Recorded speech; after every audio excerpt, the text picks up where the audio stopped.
Okay, everyone, welcome to the last round, round five of the Calgary International Reserves. So this is the next day. So I just finished the tournament. I flew back home, and yeah. So I'm gonna start school soon. So I better finish this recap.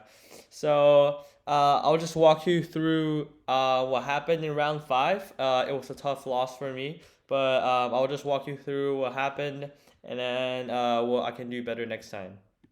Okay, so my opponent is around 2000. He is Hamont. So we begin. So he had the white pieces. I have the black pieces. He began the game with d4. I played as usual e6. So I want to transpose to a French, and he basically forced me to play a queen game at decline. So just all normal moves. But here he took. So I think the reason why is that he didn't want me to go into a Cambridge Springs after, for example, here, this, right? For example, like this, I can go in, so I can play Queen A5, and then I can take him in the future, or he takes me and then take with the knight, and the bishop might be hanging in the future, and then this knight's under attack. So he just took right away after on move four, just to prevent that sequence. Okay, fair enough. So he still went for the same thing, right? So I still played knight bd7, so he cannot take because this and I have this very sneaky move bishop b4. He has to block with the queen, and then in the end I'll just be up a knight. So he can't do that. So he just played normal, and then I defended a pawn, and then the position is pretty symmetrical except for the fact that he has I have c pawn. So in the future I expected him to play like a4 b4 and start a minority attack.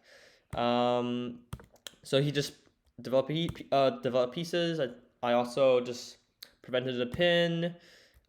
He played knight e2. I think the reason is that he wanted to use his f pawn in the future, maybe like f4 or f3, right, to build up for e4. That's exactly what he did. And I castled. He played a4. I just played a5 because I didn't want him to play b4, right, and then play b5 and damage my pawn structure. He castled, played rook e1, like all the normal moves. So here, I think the best move, instead of rook e1, maybe to play knight e4 to trade off um, some pieces. So, for example, like this. He might keep the light square bishop, or he can take like this, maybe. But I didn't like this because, like, even though I have this strong pawn, he can play like d5. And then he can target his pawn, and then I can't really play like f5 might be too risky. He has like all the diagonals. He has also d5, so I didn't want to go into this position. Um, so instead of just like playing normal, but I'm kind of passive. Like he can eventually play for e4, right? That's what he did, and I just play normal, reroute my knight. So he can't really play e4 right now because maybe I have some tactics with 96 targeting both pieces, and then he has to go back. Um, so he built a battery on this diagonal. So this bishop's really strong. Like my bishop is just trash compared to the white light square bishop. So he just developed normally. So in here, I just opted for a bishop trade. So because like this bishop's kind of annoying, you know. And then I can play knight h5. So the main reason to play knight h5 is that he cannot play e4 right away, because then I have knight f4, and then I'm getting this bishop, which is really strong at this moment. So he took. He played knight g3. So this is one of the critical moments of this game, because I was deciding between queen here and just takes right away. So I opted for takes right away, but I think I made a mistake here. I should have played queen g5.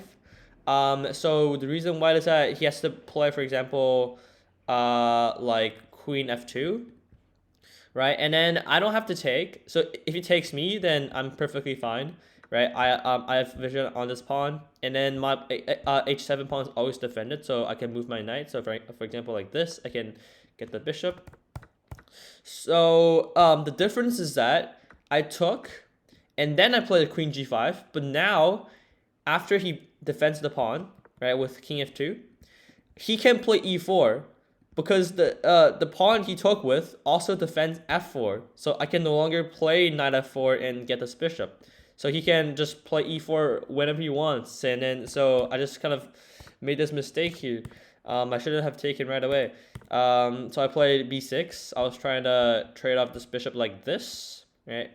But this might be too slow because he's just getting e4 right away. I have no, like, my rooks are pretty passive. He has e4, and now I blundered a sequence here. So maybe I should have just played bishop b7, right? Just be solid. If he takes, then like the position is okay, like it's playable for me. I'm just too passive maybe, but I played bishop a6, and then I forgot this tactic, so he took, right? So I didn't see this tactic coming, so he took, take. So I thought about he might play for example knight d5, then queen c8. That'll be a fork. But then I just block with the knight. He takes, and then I might have some perpetual. So I was hoping for he might just go back, and then I can get some perpetual. It's knight for a rook, so it's still complicated. But instead, he played rook e8 first, forcing my knight to go back. And now he played a really stunning move. He played not knight d5, but knight b5, which defends the pawn, so preventing me from taking this pawn in the future, and it also traps the rook, which is pretty funny. So like all those squares are covered, and then I can't go this way because my pawn's blocking the rook. So yeah, so I just missed the tactic. I'm just basically down a free rook. But I was thinking, so I thought about like a cool trap, like a cool trap I can play in this position. So g6, he plays queen c8. I play king g7. So the cool trap is that if he takes the knight, I can play rook a8. If he checks, I go here, right? So he has to take the rook. Otherwise, like anything else, I'll just take his rook for free. Right? So he has to take the rook. No, not this position. I would have played king f6, right? So he takes the rook. I go queen c8. Queen c1. Sorry, queen d2. So if he goes to the back rank, his king is in the box, right? So he played this, queen h6. So that's why I had to put the king on f6, so this doesn't block this checking square, right? So I can just move my queen from these three squares, and then I'll be having perpetual. So he saw this, right? So he saw this whole sequence, so he didn't go for taking the knight. Instead, he brought the rook back, right, preventing any future queen d2 infiltration. And this rook is still hanging. So I just played 96. Sorry, I'm having a cold here. Queen a6, taking the rook. Right, I played h5. That's my only move, like trying to get something here. He just cold-blooded just took my pawn. I played h4, g4. I play knight f4, attacking his rook, maybe getting knight d3. You play queen d6, and then I don't really have anything here. I have 3 pieces, like 2 pieces versus like 2, so I can't really do anything for perpetual. So I just took the rook, queen c1, trying to get this pawn, or like some checks, perpetual maybe. He checked, like so I went here, queen takes, I check. So now I played king h6, hoping he would play something else, and then I will have this perpetual, so he can go forward. He has to go back, and then I'll probably have some perpetual opportunities. But instead he just checked me, play queen f6, and I just have no perpetual. Like this doesn't work because he can just run forward like this, and then I will have no checks. And instead we just checked, and then I blundered my queen because I had like 1 second on the clock. So yeah, So I just resigned in this position. So this is a tough game for me for sure, because I think I made some mistakes here. I'll check with the engine later. So I should have. So this opening might be too passive for me. Like for example, like the knight e2, the f3 system is pretty annoying. I prepared for the knight f3 variation, which went for 95, and then that was a bit okay for black. And then for example here, I should have just played queen g5, and then I should be fine. Like for example, like this bishop just too good. My bishop is just too trash. And yeah, I sort of just like bishop a6 is definitely a blunder. Bishop b7 might be still holdable, but I'll check with the engine right now.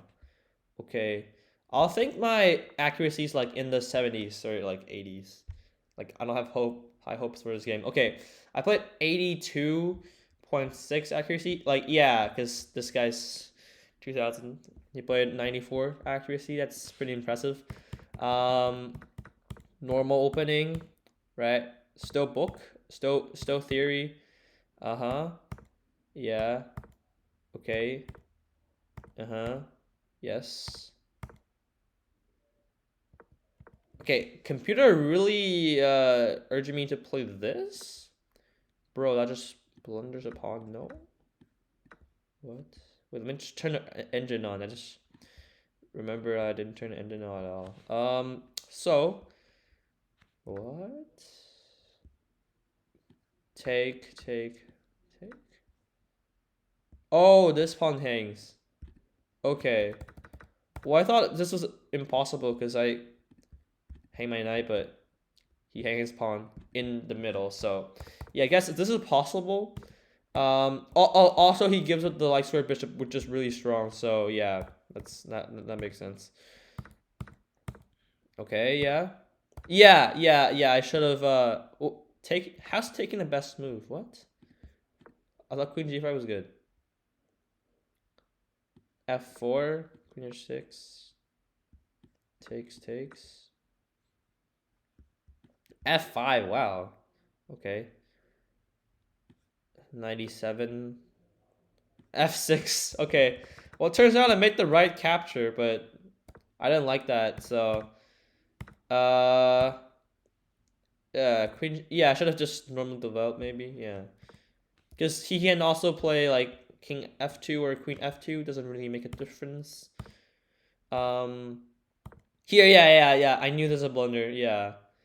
Oh, I can take. Like, what about bishop b7? Oh, I can play e5. So I should have taken. Bishop takes. Bishop b7. Yeah. So I don't want him to open up like this, because then I have a isolated pawn, I think. Yeah, so I take, and then play bishop b7. Okay. But instead, yeah, I just lose way too much material. He played all the best move.